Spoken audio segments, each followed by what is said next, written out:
According to the National Electrical Code, Section 215.10, ground fault protection is required for feeders that are 1000 amps or more and installed on solidly grounded wire electrical systems of more than 150 volts to ground, but not exceeding 600 volts phase to phase.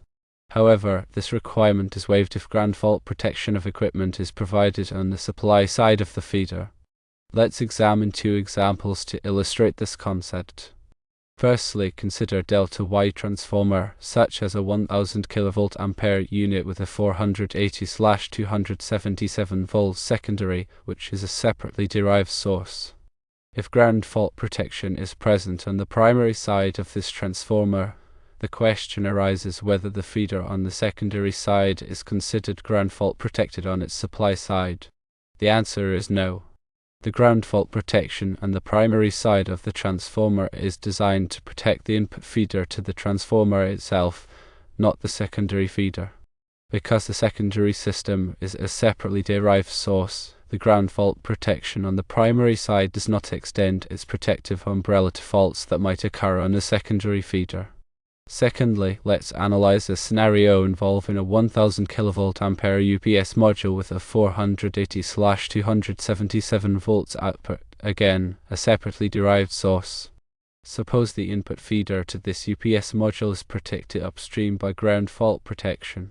The question now is whether the output feeder of the UPS module is considered ground fault protected on its supply side. In this case, the answer is yes. The ground fault protection on the input feeder to the UPS module protects not only the input feeder itself but also all downstream loads, including the UPS module. Therefore, the output feeder of the UPS module, being supplied by this protected input feeder, is also considered ground fault protected. In summary, the presence of ground fault protection on the supply side of a feeder depends on the specific configuration and the nature of the electrical system. In the case of a Delta-Wye transformer, the primary side ground fault protection does not extend to the secondary feeder. However, with the UPS module, the input side ground fault protection does protect the output feeder. To elaborate further on ground fault protection systems, it's important to understand their purpose and how they function. Ground fault protection is designed to detect and interrupt ground faults, which are unintentional electrical connections between a phase conductor and ground. These faults can occur due to insulation failure, equipment damage, or other unforeseen circumstances. Without ground fault protection, ground faults can lead to equipment damage, fire hazards, and electrical shock hazards.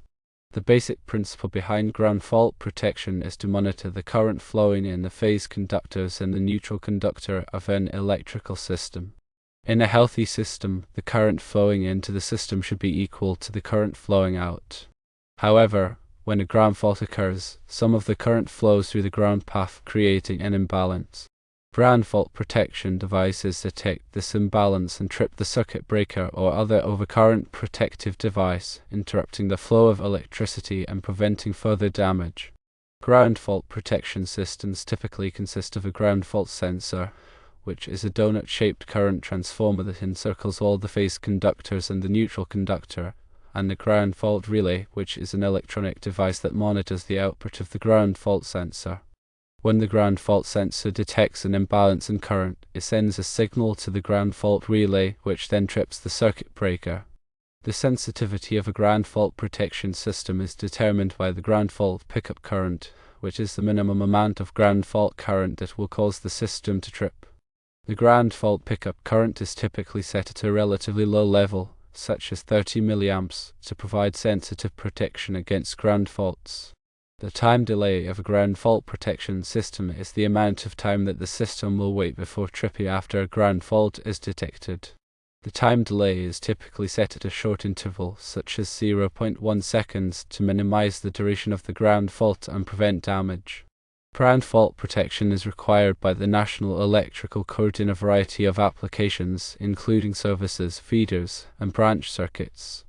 The specific requirements for ground fault protection depend on the voltage, current, and type of electrical system. In general, ground fault protection is required for services and feeders that supply large loads or serve critical equipment. Ground fault protection is also required for branch circuits that supply certain types of equipment, such as electric heaters and air conditioners. The National Electrical Code provides detailed guidelines for the installation and testing of ground fault protection systems. It is important to follow these guidelines carefully to ensure that the system is properly installed and functioning correctly. Regular testing of ground fault protection systems is also essential to verify that they are still working properly. Testing should be performed periodically, such as annually, to ensure that the system will provide adequate protection in the event of a ground fault. In addition to ground fault protection, other types of overcurrent protection are also used in electrical systems, such as circuit breakers and fuses. Circuit breakers and fuses are designed to protect against overloads and short circuits. Overloads occur when the current flowing in a circuit exceeds the ampacity of the conductors. Short circuits occur when there is a direct connection between two conductors of opposite polarity. Circuit breakers and fuses interrupt the flow of electricity when an overload or short circuit occurs, preventing damage to equipment and reducing the risk of fire. Circuit breakers are reusable devices that can be reset after they trip. Fuses are one-time devices that must be replaced after they blow. Circuit breakers are generally preferred over fuses because they are more convenient and reliable. However, fuses may be used in some applications where circuit breakers are not suitable. The selection of circuit breakers and fuses depends on the voltage, current, and type of electrical system. The National Electrical Code provides detailed guidelines for the selection of overcurrent protective devices. It is important to follow these guidelines carefully to ensure that the devices are properly sized and coordinated. Proper coordination of overcurrent protective devices is essential to ensure that the device closest to the fault will trip first, minimizing the extent of the outage.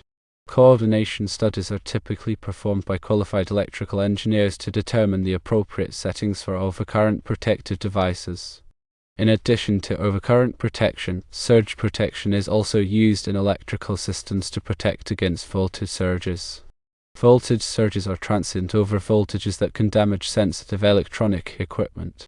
Voltage surges can be caused by lightning strikes, switching operations, or other disturbances. Surge protection devices, also known as surge suppressors, are designed to divert voltage surges away from sensitive equipment, protecting it from damage. Surge protection devices are typically installed at the service entrance of a building and at individual equipment locations. The selection of surge protection devices depends on the voltage, current, and exposure to voltage surges. The National Electrical Code provides guidelines for the selection and installation of surge protection devices. It is important to follow these guidelines carefully to ensure that the devices will provide adequate protection against voltage surges. In conclusion, ground fault protection, overcurrent protection, and surge protection are all essential components of a safe and reliable electrical system. These protective devices work together to prevent damage to equipment, reduce the risk of fire, and protect people from electrical shock hazards. The National Electrical Code provides detailed guidelines for the design, installation, and testing of these protective systems. It is important to follow these guidelines carefully to ensure that the electrical system is properly protected.